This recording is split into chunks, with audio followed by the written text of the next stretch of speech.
मोठा video upload करायला problem येत आहे म्हणून तन्वी अर्जुन लव्ह स्टोरीचे भाग 21 आणि भाग 22 दोन्हीही एकाच वेळी अपलोड करत आहे. त्यामुळे आधी 21 भाग वाचा आणि मग 22 वाचावा. कुणाल हॉस्पिटलमध्ये होता आणि रात्रभर तन्वी त्याच्याजवळ थांबली होती आणि सकाळी ती थकलेल्या मरगळलेल्या अवस्थेतच घरी आली. कधी एकदा बेडरूममध्ये जाऊन बेडवर अंग टाकते असं तिला झालं होतं.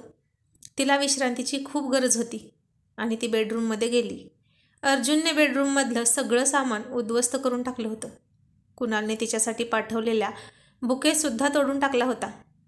तिला त्याच्या या रागाची कल्पना होतीच की तो असाच रिॲक्ट होणार.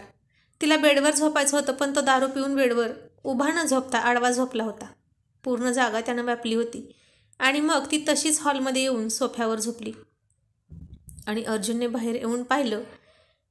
तिच्या हाताला धरून ओढतच तो तिला बेडरूममध्ये घेऊन गेला आणि दार बंद केलं. आणि तन्वी घाबरून त्याच्यासमोर उभा होती. त्यानं तिच्याकडे रागात निरखून पाहिलं. तिनं तीच साडी घातली होती जी साडी त्यानं अमेरिकेला नेली होती त्याच्यासोबत, तिची आठवण म्हणून. आणि तो मनात म्हणाला, जी साडी तिच्या आठवणीत मी छातीशी कवटाळून झोपलो होतो तीच साडी घालून ती कुणालसोबत रात्रभर. शी, या कल्पनेनेच त्याला किळस आली आणि ती काहीच बोलत नव्हती. आणि तो मोठ्याने म्हणाला, तू का गेलीस तिकडे? मी नको जाऊ म्हटलं तरी का नाही ऐकलंस तू माझं? का?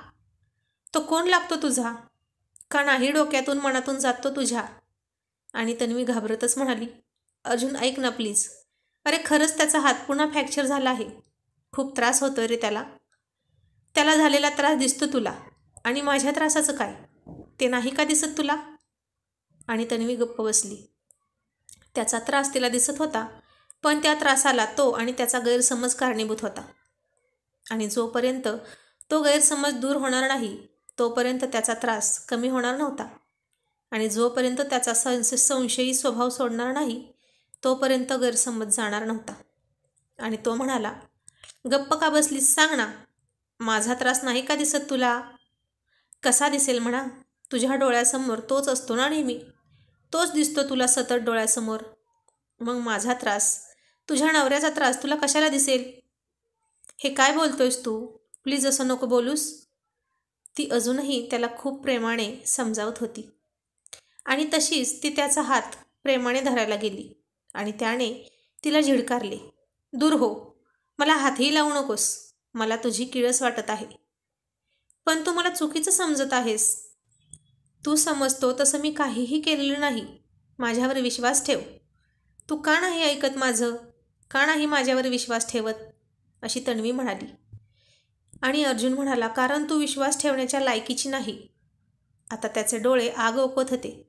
रात्रीपासून साठवून ठेवलेला राग बाहेर येत होता. आणि अर्जुन म्हणाला, आधी मला तू सांग की इतकी नटून थटून तू त्याच्याकडे रात्रभर राहिली होतीस. नक्की तुमच्या दोघात काय रिलेशन आहेत? आणि तू तुझ्या बर्थडेचं सेलिब्रेशन करायलाच त्याच्याजवळ गेली होती ना? तुम्ही दोघांनी रात्रभर खूप एन्जॉय केला आहे. खरं आहे ना? खरं सांग. अर्जुन प्लीज असा गैरसमज करून नको घेऊस. अरे खरंच त्याचा हात. आणि अर्जुन पुन्हा रागात म्हणाला, हातच मोडला होता ना? मेला तर नव्हता ना तो? जी इतकी धावत पळत गेलीस तिकडे माझी पर्वा न करता. आणि तसंही तो असा मरणार नाही. त्याचं मरण माझ्याच हातून लिहिलं आहे. हे तू काय बोलतोयस? तू शुद्धीत आहेस का? कुणालला मारण्याची अर्जुनची भाषा ऐकून तन्वी आता थोडी चिडली. का? तो मरणार म्हटल्यावर खूपच वाईट वाटलं वाटतं तुला? आणि तन्वी म्हणाली, प्लीज मला आता तुझ्याशी काहीच वाद घालायचा नाही. माझ्यात एवढी एनर्जीही नाही आणि तू शुद्धीतही नाहीस. मी खूप थकलेली आहे. प्लीज मला आराम करू दे. कशानं ग थकलीस तू इतकी? रात्रभर जागरण करून ना? काय करत होतीस जागरण करून? म्हणून आता तुला विश्रांतीची गरज आहे. रात्रभर रोमॅन्टिक सेलिब्रेशन करून दमली असशील ना तू? आणि तन्वी चिडून म्हणाली, तुला किती वेळा सांगितलं? अरे खरंच त्याला माझी गरज होती म्हणून मी गेले होते. गरज? कसली गरज? सांगशील का मला जरा? अख्ख्या दुनियात सगळे सोडून त्याला तुझीच बरी गरज लागली ग. माझ्या स्वतःच्या नवऱ्याच्या गरजा नाही दिसत तुला आणि त्याच्या बऱ्या दिसतात. रात्रभर हातात हात गळ्यात गळे घालून त्याच्यासोबत नाचली असशील, हसली असशील, खिदळली असशील. म्हणूनच इतकी दमलेली दिसतेस तू.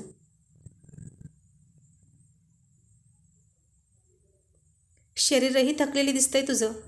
त्याची शारीरिक गरज भागवून आणि तन्वीने कानावर हात ठेवले. तिला आता त्याचं बोलणं ऐकवत नव्हतं.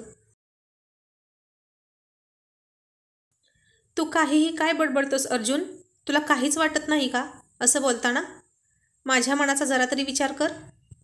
आणि तू करतेस का माझ्या मनाचा विचार?